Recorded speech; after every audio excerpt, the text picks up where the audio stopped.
Sponsored by Bhushan Jewelers, Solan, Himachal Pradesh. Bhushan jewellers, अनमोल रिश्तों के लिए। आज माननीय प्रधानमंत्री का हमें फ़ोन आया था और सारी डिटेल इन्फॉर्मेशन हिमाचल की उनके हाथ में थी।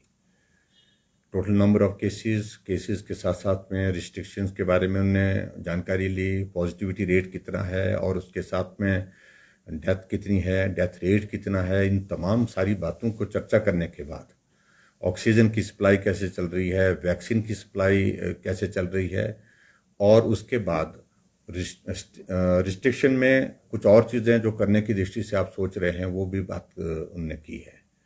और मुझे इस बात की प्रसन्नता है कि आदरणीय प्रधानमंत्री जी ने विस्तार से चर्चा करने के बाद हिमाचल प्रदेश के लिए इस संकट में हर संभव सहयोग जो दिया जा सकता है वो देने की उनने बात कही है। एक बात तो सबसे बड़ी बात यही है कि आज की तारीख में जो हम लोगों को मुश्किल यहाँ आ रही है, मुश्किल में बड़ी बात यही आ रही है कि ऑक्सीजन की अभी शॉर्टेज तो नहीं है, लेकिन ऑक्सीजन के खाली सिलेंडर हमारे पास उपलब्ध कम है। उस दृष्टि से भी हमने आग्रह किया कि अगर खाली सिलेंडर हमको उपलब्ध हो जाते हैं तो, क्योंकि इस वक्त नंबर ऑफ केसेस हमारे पास जो एडमिट है उनमें से ज़्यादा लोगों को ऑक्सीजन की आवश्यकता महसूस हो रही है और डॉक्टर का कहना है कि ऑक्सीजन के लिए हमको खाली सिलेंडर जितने ज़्यादा मिल सकते हैं, जहाँ से भी मिल सकते हैं, वो उपलब्ध करवाने चाहिए। दूसरी बात, इस बात के लिए भी जो लोगों के बीच में कुछ चीज़ों को लेकर के जो मेडिसिन से रिलेटेड इश्यूज थे, पर्टिकुलरली जो रेमडेसिविर का जिक्र आ रहा था बातचीत में, उसमें उनका कहना है कि वो मेडिसिन सभी मरीजों के लिए आवश्यक है। ये ऐसा डॉक्टर्स ने बड़ा स्पष्ट कर दिया है, ये लोगों को जानकारी होनी चाहिए। और हमने कहा कि भी लोगों को इस बारे में जानकारी भी है और इसको और लोगों तक पहुंचाने की बात है। मेनली उनका फोकस ये था, एक पार्ट ये कि हम इस वायरस के संक्रमण को सीमित कैसे कर सकें, उसको पकड़ कैसे करें, उसको रोक कैसे सकते हैं, उसके लिए जो भी सख्त कदम उठाने की आवश्यकता है उस दिशा में आगे बढ़ो। और पर्टिकुलरली मैंने जब जिक्र किया कि कांगड़ा, ऊना, सिरमौर, सोलन जो बॉर्डर एरिया है वहां संक्रमण हमारा ज्यादा फैला है, तो उस पर आने वाले समय में हमारी कुछ रिस्ट्रिक्शन की दृष्टि से कुछ स्ट्रेटजी अलग हो सकती है, क्योंकि यहाँ संक्रमण ज्यादा है और तेजी से बढ़े भी हैं और डेथ भी यहाँ पर बहुत ज्यादा है।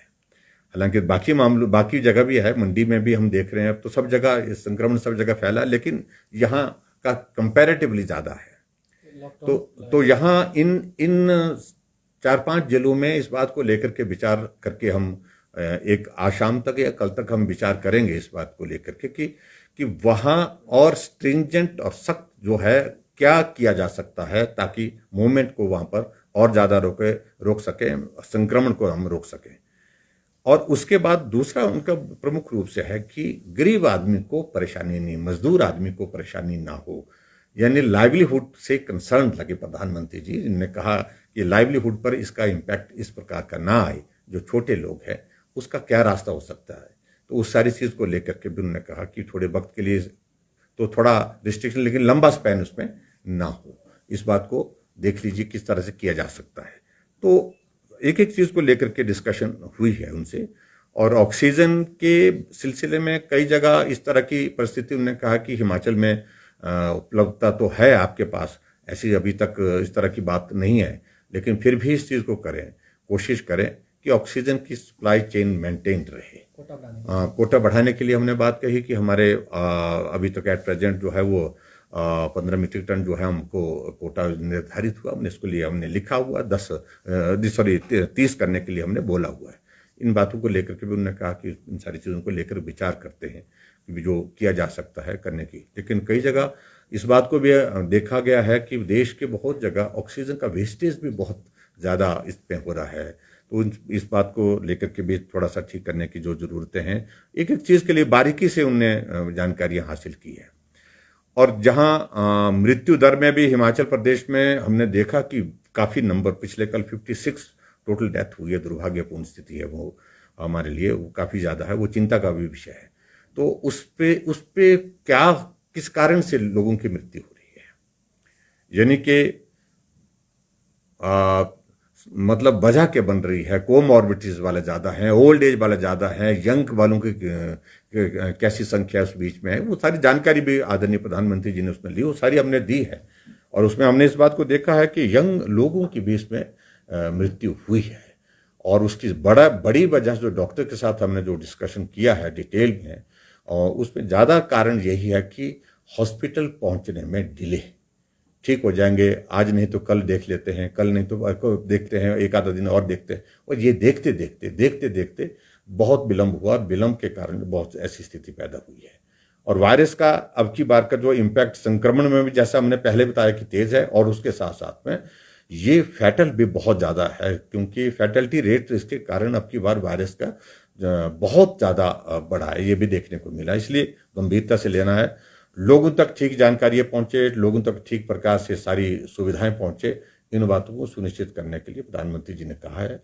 इस प्रकार से काफ़ी डिटेल में सारी बातें जो है जो प्रधानमंत्री जी ने की हैं। और मुझे तो एक एक जिले को लेकर के उन्होंने पूछा कि जिले वाइज पूछा कि भी कहाँ क्या स्थिति चल रही है, तो जहाँ संक्रमण ज़्यादा बढ़ रहा है वहाँ जो है उस बात को सुनिश्चित करें कि इसको सख्ती वहाँ पर और ज़्यादा करनी चाहिए।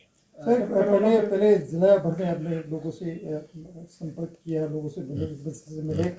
कल आपने खुद पूरी राजधानी शिमला का दौरा भी किया है। हमने कहा कि लॉकडाउन है ही नहीं, बहुत लोग बहुत तरह की बातें करने की कोशिश कर रहे हैं, मैं उनके सिलसिले में बहुत ज़्यादा कहना भी नहीं चाह रहा हूँ, क्योंकि हर आदमी का अपना अपना सोचने का नजरिया होता है, वो अपने नजरिए से सोचें। हमने एक संतुलित, जिसको बोलते हैं संतुलित निर्णय लिया है। लाइवलीहुड वो भी लाजमी है, बहुत आवश्यक है। हमने इस बात को सुनिश्चित करने के लिए कुछ इस कर्फ्यू में रिलैक्सेशन भी की है, कुछ रिस्ट्रिक्शंस भी की है। और जो बहुत बुद्धिजीवी हमको पढ़ाने लगे, मेहरबानी करके वो अपनी जगह रहें, अपना ज्ञान अपने तक रखें, या लोगों के बीच में जो कहना कहें, लेकिन अनावश्यक रूप से उनको गाली सरकार को दिए बिना तसल्ली नहीं होती है। ये बहुत दुर्भाग्यपूर्ण कल्चर बन गया है।